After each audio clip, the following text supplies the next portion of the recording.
FPL Game Week 25, double Game Week 25 sort of transfer plans. In today's video, we're going to take a look at when my team is lining up, my potential thoughts going into double Game Week 25. Now, we don't have the double confirmed of what teams it's going to be, but we know there is going to be one. So there will be a lot of if, buts, and maybes in this video, but we're going to talk through them all, what it's going to mean, why you shouldn't be making any early transfers, and what I plan on doing going into Game Week 25. And actually, should I be playing the assistant manager chip this week?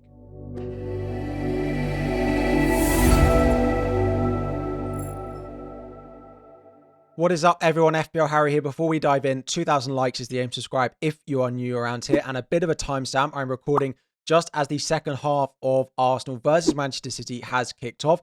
I currently have a Gabriel clean sheet. I'm not very hopeful that it's going to last the remainder of the game, particularly because I did bench Daniel Munoz for his 11-pointer. I have been banging the Daniel Munoz drum for quite a long time, and for him to get one of the biggest returns he'd had and him be on my bench doesn't feel quite great. But we are sort of partway through the game week. Of course, we've got Chelsea to go on Monday night, and then the big part of the double. I am on a green arrow. It looks pretty nice with a triple captaincy being played on Mo Salah, getting me 2 goals and all 3 bonus points. 16 points for him as my triple captain. Feels great.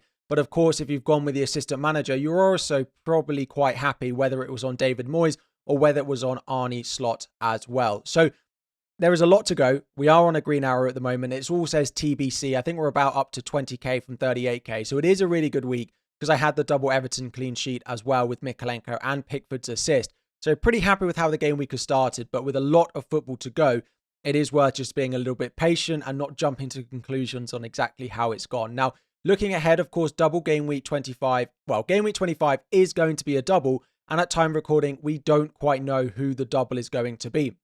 We had the announcement on Friday for the double in Game Week 25, which threw it completely into disarray whether we were going to play assistant manager. And I would urge you not to make any early transfers until at least Thursday, but probably not until after the FA Cup weekend as well. Going into Game Week 25, let's look at the potential doubles. So we've got a 15% chance that Arsenal and Chelsea double. That's if Arsenal beat Newcastle in the EFL Cup semi-final. They are currently 2-0 down and go away to Newcastle in the second leg. Then we have Fulham versus Spurs. There is a 32% chance that they double because Spurs take a 1-0 lead into that game, but are going away to Anfield. Then we have Aston Villa and Liverpool, which has a 68% chance of doubling, of course, because Liverpool are at home, but they are 1-0 down to Spurs. So at least one will have a double. Either Aston Villa and Liverpool or Fulham and Spurs will double, and then we might get that Arsenal-Chelsea double on top. It is, of course, worth noting that there is no double for Newcastle and Crystal Palace. That is likely to be moved later on, predicted in Game Week 33 or Game Week 36. That is not going to be brought forward. So if Newcastle do reach the final, then there'll be no double from that side of the draw. So we are, of course, going to be looking at potential transfers to bring in players who double. But without knowing who is likely to or who is going to double, it's pretty difficult to make early transfers. There are some other teams that you could look at with some early transfers in the likes of Bournemouth assets. I still like the likes of Brentford in there as well. But a lot of transfers will be based off who eventually gets the double. So to go and have a look at my team, and since I recorded the last section, there's been another goal. It is now 2-1 to Arsenal. Gabriel with no returns, looking like, unfortunately, I'm going to have a blank with him and with Munoz's points on the bench. But let's have a look at how my team is currently lining up going into Game Week 25. Pickford in goal. We've got Munoz coming in at home to Everton, Gabriel and Trent, who is currently yellow flagged. And we'll talk about some potential replacements for that. It does sound like he's not going to play in the EFL Cup on Thursday. And then chances of him playing against Plymouth Argyle in the FA Cup also seem very low.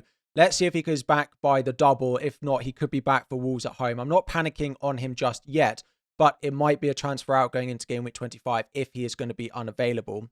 Into midfield, we've got Palmer, we've got Salah, we've got Brown and Burma, who did blank against Spurs. It's their first clean sheet, Spurs, since about Game Week 16 against Southampton. And just as we're all buying Brown and Burma and Visa, they failed to score against that Spurs side at home. Anyway, Kluivert is in, of course, his first start for me. I did start Ahmad over him. I'm not going to be too happy about benching Ahmad away at Spurs, but I don't really see anyone in my starting 11 at the moment that I'm happy to bench in order to play Ahmad. So it looks like he's going to be benched once again for me. Gakpo, Isak, and Chris Wood up front. Of course, Gakpo, Salah, and Trent have a decent chance of having a double. I, of course, as well, have the assistant manager chip. So part of the plan for me will be to look at players with a double, and we'll do some planning on that in a moment. But I've also got to think about my chip strategy. I played triple captain this week, and the plan was always, when I made that decision on the deadline stream, was to triple captain in 24 and then was to assistant manager in game week 25. And I've got 1.8 million in the bank. And I think that is still the plan for me. It's not guaranteed. There are still opportunities later on in the season that I could play it. But I think the plan at the moment is still to activate it. With there not being any price rises or drops for managers, I don't really need to decide until we get confirmation on the FA Cup, confirmation on the Carabao Cup final and everything like that and what it could mean going forward. But at the moment, I do think that is the plan.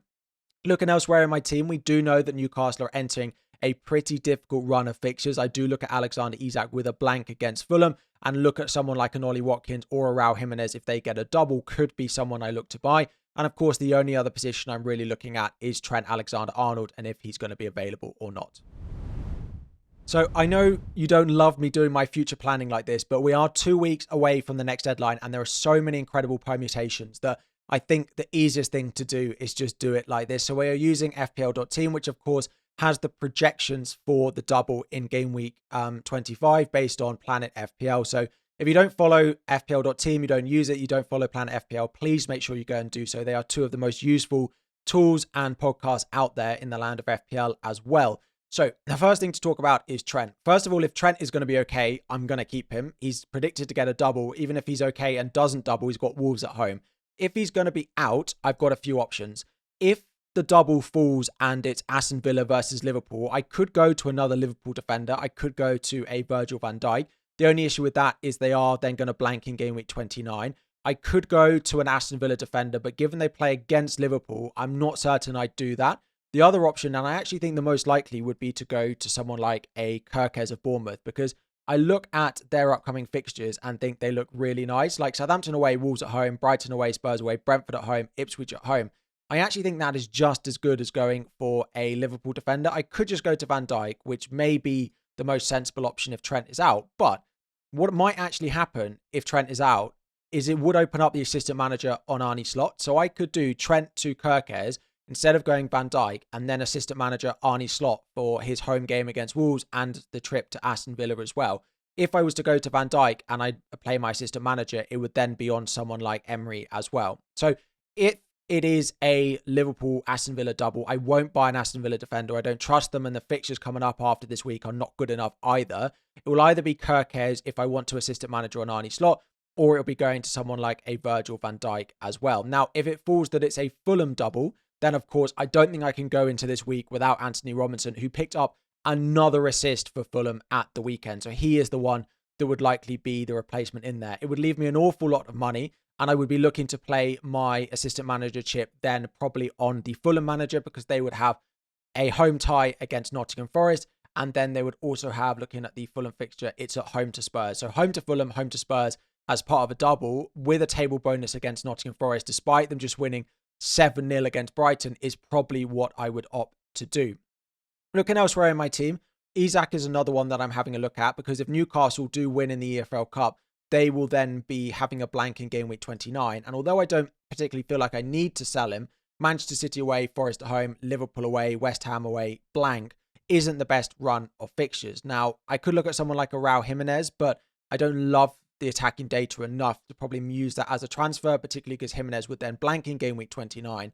The one that I look at is Ollie Watkins, but unfortunately he did go off with a bit of an injury at half time for Aston Villa. Now, that game at home to Ipswich is a long way away, still 2 weeks away. So if he's going to be back, doing something like Alexander Isak out and Ollie Watkins in, if Aston Villa do get the double, is something that I am really looking at. So just to have a look at things, let's just reset that and just to talk through the different things depending on what potentially could happen. So we, of course, start Cliver. Salah is probably going to get the armband. If it's not a Liverpool double, I'll probably need to buy someone from Fulham or Spurs in order to have a captain with a double. I don't think Salah with a single fixture against Wolves is that much worse than a Robinson, a Jimenez, or a Son with a double. But let's just hope that Salah is the one and we can stick the Campsy armband on him. So if it's a Liverpool double, well, let's start with the Arsenal-Chelsea one. If Arsenal-Chelsea double, I'm almost certain I'll make no extra moves. I've got Palmer and I've got Gabriel, and that'll be enough for me.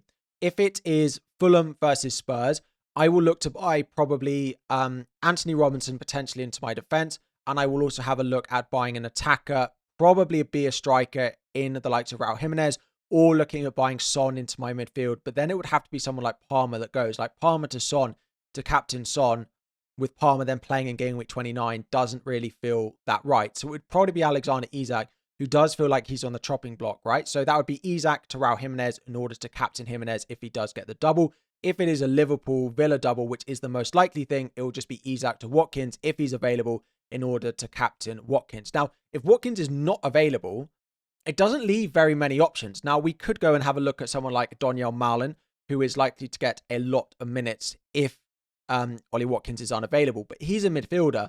And the only real midfielder I'd be looking to sell is probably Ahmad, but he's got Ipswich at home, Leicester away in the blank, that I still don't think that's particularly worthwhile. So basically, I need to hope that either Ollie Watkins is available, but if Ollie Watkins is not, I'd probably just roll the transfer and not go and buy an Aston Villa attacker, because if it's an Aston Villa double, I can just captain Mo Salah anyway. So if Villa double, it's basically only Watkins that I'm looking at. If Villa don't double and so Liverpool don't double either, I will probably be looking at maybe one of Son or Raul Jimenez and maybe Anthony Robinson if Trent is out injured. And I'm still looking at the assistant manager. If I look to sell Trent, I can play it on Arnie slot. If not, Unai Emery if they double. If not, Marco Silva of Fulham if it's a Fulham double. Hope that all makes sense. A lot of permutations. We're still 2 weeks away. Of course, it all depends on what happens in the next round of the EFL Cup and the FA Cup as well. So just to wrap up the video, and another Arsenal goal, it is 3-1, no Gabriel involvement. This is what happens when you try and record a video between or during a game that has potential to do what it has done. Luckily, it has absolutely no impact on my transfers. I'm not buying an Arsenal player. I already own Gabriel. Even if they double, I'm not going to add another one in there because they'll blank in 29. And I'm not buying any Manchester City players. So unless Gabriel gets injured, that is absolutely has no indication on the rest of my transfers this game. And unfortunately, it does look like a Gabriel blank. If only they could have just kept that clean sheet. Anyway, we're not going to dwell too much on it because there is so much football to be played in the EFL Cup and in the FA Cup between now and the next deadline. The plan will probably be to sell Alexander Isak to a striker that has a double if Ollie Watkins is fit and available. That will be the plan. If Trent is out, then I'll probably be looking to sell him to either Kirkes or Van Dijk if they double, or Anthony Robinson if they double. And I do plan on playing the assistant manager chip this week. It could be played on Arnie slot if I need to sell Trent. It could be played on Unai Emery if Aston Villa get a double and I don't sell Trent. Or it could be played on Marco Silva if Spurs get a double, if Fulham get a double as well. Lots of permutations. Let's just hold off, right? I know I made 4 early transfers last week and I got burnt for it. Absolutely got burnt. The triple captain has bailed me out a little bit. There is still a lot of football to go between now and the next deadline. So there'll be a few days off without any videos on the channel. Let's have a look at how the cup goes. Then let's look at the FA Cup. And then we'll be back to talk about what it all means. We'll be talk about the future planning and everything like that. We might even have a video back on Friday once the EFL Cup is out of the way, which will probably be what you want. Let me know if that's what you'd like or you'd like to wait until after the FA Cup. Drop it all in the comment section down below. As of course, any questions you have about your team, any early thoughts, any early plans, let me know in the comments and I'll answer as many of them as I can. Of course, without any videos, I should have some more time. So even if I don't reply straight away, do check back in a couple of days because I might have had time over the next few days to actually get back to more comments than I plan to. Thank you all so much for watching. 2,000 likes is the aim. Subscribe if you're new around here, and I'll be back again very soon.